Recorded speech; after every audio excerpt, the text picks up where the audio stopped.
আসসালামু আলাইকুম, কেমন আছেন সবাই? তো সাকিব আল হাসানের অধিনায়কত্ব নিয়ে কথা বলেছেন নাজমুল হোসেন শান্ত। আজকে একটা সংবাদ সম্মেলনে সাকিব আল হাসানের অধিনায়কত্ব নিয়ে কথা বলতে গিয়ে তিনি বলেন, খুবই অ্যাগ্রেসিভ ক্যাপ্টেন, মাঠের সিদ্ধান্তের ক্ষেত্রে খুবই ক্লিয়ার এবং খুবই অ্যাটাকিং ক্যাপ্টেন্সি। আর এমন কথা বলছেন নাজমুল হাসান শান্ত। তো আজকে চট্টগ্রামে ছাত্রদলের একটা সমাবেশ ছিল। সেই সমাবেশে অংশগ্রহণ করেন তামিম ইকবাল। আর সেই সমাবেশে বক্তব্যকালে তিনি বলেন, চট্টগ্রামে খেলাধুলা নিয়ে আমার সঙ্গে বিএনপি নেতাদের নিয়মিত কথা হয়।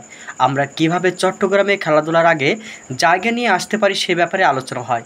আর এমন বক্তব্য দিয়েছেন তামিম ইকবাল। তো পাকিস্তানের পিসিএল খেলতে গিয়ে আটকে পড়া নাহিদ রানা এবং রিশাদ হোসেন আজকে দুবাইয়ের ফ্লাইট ধরে বাংলাদেশে পৌঁছেছেন। আর বাংলাদেশে পৌঁছানোর পরে একটা সংবাদ সম্মেলনে রিশাদ হোসেন বলেন, নাহিদ রানা একটু ঘাবড়ে যায় এবং একটু চুপচাপ ছিল। আমি ওকে বলছিলাম টেনশন কিছু নেই, আমরা দুজন আছি, আল্লাহ তো আছে। তো দেশে ফিরে পিএসএলের ভীতিকর পরিস্থিতি সম্পর্কে এমন কথা বলেন রিশাদ হোসেন। তো আইপিএলের প্রতি ছক্কা বল মোকাবেলায় 2025 আইপিএলের ছক্কা বল বেশি, সর্বনিম্ন 10টা ছক্কা, যেখানে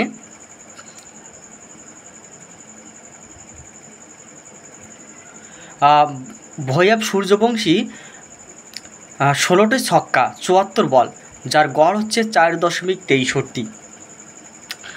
34টি ছক্কা 204 বলে, যেখানে নিকোলাস প্রাণ, আর সেখানে তার গড় হচ্ছে 6। 14 ছক্কা 86 বলে আব্দুস সামাদ, যার গড় হচ্ছে 6.14। তবে কি মাশরাফি এবং সাকিবের পথেই হাঁটছেন তামিম ইকবাল? তো আজকে যুব দলের একটা সংগঠনে তামিমকে দেখা গেছে সেই মঞ্চে বক্তব্য দিতে। তবে ভবিষ্যৎ রাজনীতিতে তামিম জড়াবে কিনা এই বিষয়ে ধোঁয়াশা এখনও রয়ে গেছে। তবে বলে রাখা ভালো, তামিম ইকবাল কিন্তু রাজনীতিতে জড়াবে কিনা তার আগে কিন্তু ক্লিয়ার করছিল। এখন বর্তমানে তার সেই পরিস্থিতি কিন্তু পাল্টে যেতে পারে, আবারও রাজনীতিতে যুক্ত হতে পারে তামিম ইকবাল। তো এমনটাই ধারণা করছে নেটিজেনরা। বিশেষ বিমানে করে দুবাইয়ে পিসিএলের মাঝপথ থেকে দেশে ফিরলেন রিশাদ হোসেন ও নাহিদ রানা। চট্টগ্রামে বিএনপির তারুণ্যের সমাবেশে যা বললেন তামিম ইকবাল, আমি পলিটিক্যাল কেউ না, আমি একজন স্পোর্টসম্যান, তাই আমি স্পোর্টস নিয়ে কিছু কথা বলবো। একটা সময় সব খেলাতেই জাতীয় দলের চট্টগ্রামে 6 থেকে 7 জন করে থাকতো, কিন্তু বিগত 15 বছরের চট্টগ্রাম থেকে কষ্ট সৃষ্টিতে 1 জন কিংবা 2 জন সুযোগ পেয়েছেন। এমনটা কেন হয়েছে তার জবাব খুঁজে বের করা জরুরি। আমি চাইবো আগামীতে যেন উঠে আসে। এর জন্য কার জন্য কী প্রতিবন্ধকতা রয়েছে তা নয়, আমরা কেন ন্যাশনাল টিমে যেতে পারিনি তা দেখতে হবে। আর কি করলে আমরা স্পোর্টসের আরও অংশগ্রহণ করতে পারবো, অবদান রাখতে পারবো, তা নিয়ে কাজ করতে হবে। তো আজকে যুবদলের তারুণ্যের যে সম্মেলন ছিল, সেই সম্মেলনে এমন বক্তব্য দেন তামিম ইকবাল।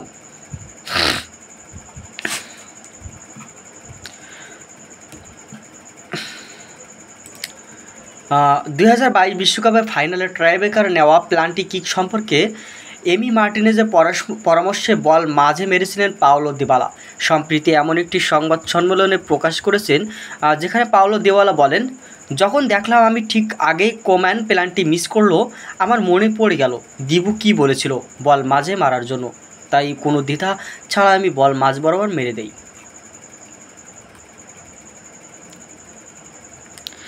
এবারে প্রিমিয়ার লিগে প্লেয়ার অব দ্য সিজন হয়েছেন মোহাম্মদ সালাহ, মিশরের প্লেয়ার মোহাম্মদ সালাহ। ফুটবল রাইটার্স অ্যাসোসিয়েশনের ইংলিশ প্রিমিয়ার লিগের 23-24 মৌসুমের সেরা ফুটবলার নির্বাচিত হয়েছেন মোহাম্মদ সালাহ। তো আজকে দলের দুঃসময়ে নাসিমের 67 রানের দুর্দান্ত একটা ইনিংস ছিল। বাংলাদেশ যখন উইকেট পড়ে রানের খরায় ভুগছিল, তখন ঠিকই দলের ত্রাত হয়ে দাঁড়িয়ে যান নাসুম আহমেদ দুর্দান্ত ব্যাটিং করে 96 বলে 67, একটা কেমিক্যাল ইনিংস বলা যায় না, দুর্দান্ত ইনিংস খেলেন নাসুম আহমেদ। যেখানে দলের প্রয়োজন ছিল রানের, সেখানে নাসুম একাই দলের হাল ধরে, যার ফলে বাংলাদেশের সংগ্রহ দাঁড়ায় 227 রান। তবে ম্যাচটি বাংলাদেশ দুর্ভাগ্যবশত হেরে যায়, কারণ নিউজিল্যান্ড এ দল ম্যাচটি 4 উইকেটের ব্যবধানে জয়লাভ করে। আর সেখানে তাদের ওভার লেগেছিল 48.1 বল। তো বাংলাদেশের বোলিংটা দুর্দান্ত বল করলেও তাদের কিন্তু থামাতে পারেনি। আগামী মৌসুমের শুরুতে রিয়াল মাদ্রিদের কোচের দায়িত্ব গ্রহণ করবেন জাবি আনসোলো। তো অফিসিয়ালিভাবে এটি জানানো হয়েছে, তবে এখনও কিন্তু অনেক সমীকরণ রয়েছে, কারণ কোচ এখনও রিয়ালের কোচ রয়েছে কোচ আনচেলোত্তি। তবে কোচ আনচেলোত্তি যদি ব্রাজিলে যোগ দেয়, সেক্ষেত্রে তার জায়গাটি কিন্তু ফাঁকা হয়ে যাবে, আর সেক্ষেত্রে কিন্তু জাবি আনসেলোস কিন্তু সেখানে যোগ দিতে পারে। তবে এখনও দেখার বিষয় শেষ পর্যন্ত আসলে কি হতে যায়।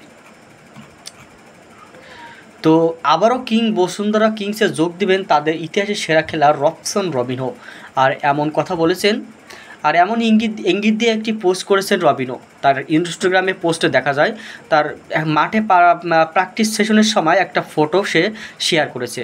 তবে দেখার বিষয় আসলে রবসন রবিনহো আবারও বাংলাদেশে ক্লাবে বসুন্ধরা কিংসে যোগ দেয় কিনা।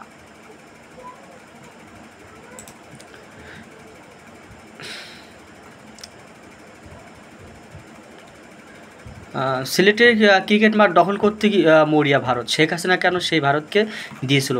তো এখন বর্তমান বাংলাদেশের ক্রিকেট খেলার প্রতি বাংলাদেশের যে এটা ছিল, সেটা কিন্তু ভারত কিন্তু দখল করার চেষ্টা করছিল, কিন্তু বাংলাদেশের জনতার মুখে তেড়ে কিন্তু তারা চলে যায়। তো এখনও সেটা নিয়ে অনেক কথাবার্তা চলছে।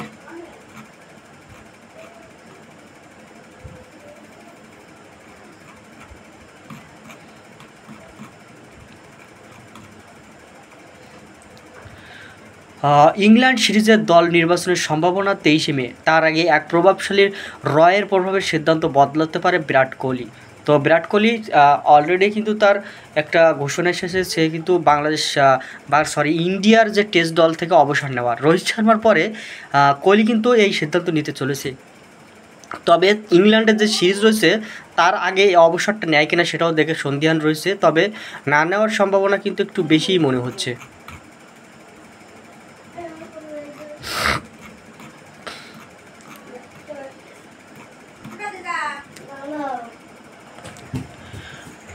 67 রান করেও নিজেকে অলরাউন্ডার ভাবছে না স্পিনার নাসুম আহমেদ। সম্প্রতি এমন একটা সাক্ষাৎকারে বলেছেন, নিউজিল্যান্ড এ দলের বিপক্ষে শেষ ওয়ানডেতে হারের মুখ দেখেছে বাংলাদেশ এ দল হারলেও সেই ম্যাচে ব্যাটিং বোলিং দুই বিভাগে অবদান রেখেছেন স্পিনার নাসুম আহমেদ।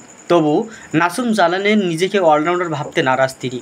টসে হেরে ব্যাট করতে নেমে 47 ওভারে 4 বলে সব কয়টি উইকেট হারিয়ে 226 রান করে নুরুল হাসান সোহানের দল। জবাবে খেলতে নেমে 48 ওভারে 2 বলে 6 উইকেটে হারিয়ে জয়ের বন্ধনে পৌঁছে যায় কিউরা।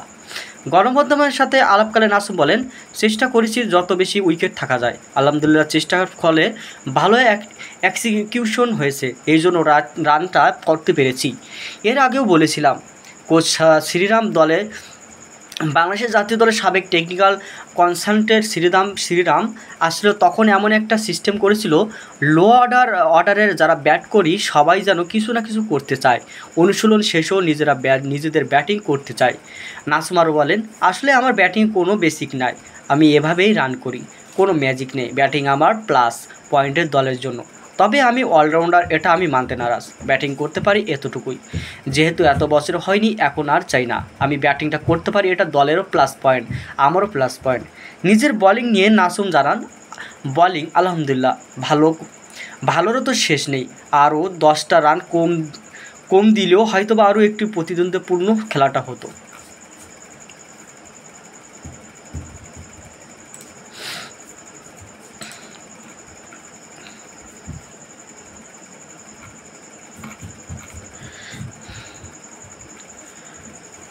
তো আজকে হলো ম্যানচেস্টার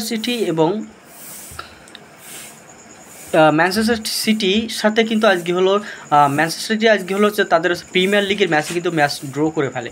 তো এটা যে ম্যানচেস্টার সিটি দর্শকদের জন্য খুবই একটা দুঃসংবাদ। বাংলাদেশের ফুটবলদের সাথে হোস্ট ভারতের কেমন আচরণ, সাথে ভুটানের বিপক্ষে ম্যাচের আগের দিন হয়রানি, যুদ্ধ লাগলেও দাদারা ঠিক হচ্ছে না। তো বাংলাদেশের কালকে কিন্তু অনূর্ধ্ব-19 দলের কিন্তু যে টুর্নামেন্ট রয়েছে সেই টুর্নামেন্টের ম্যাচ রয়েছে ভুটানের বিপক্ষে।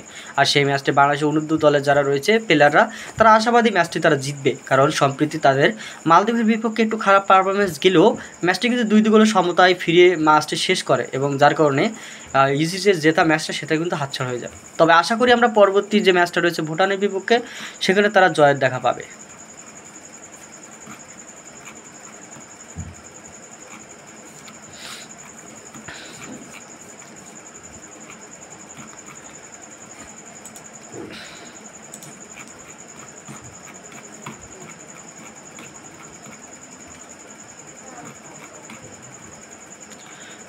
তো আজকে ছিল ভিডিও এই পর্যন্ত। সবাই ভালো থাকবে, সুস্থ থাকবে, আবারও নতুন কোনো ভিডিওতে দেখা হবে।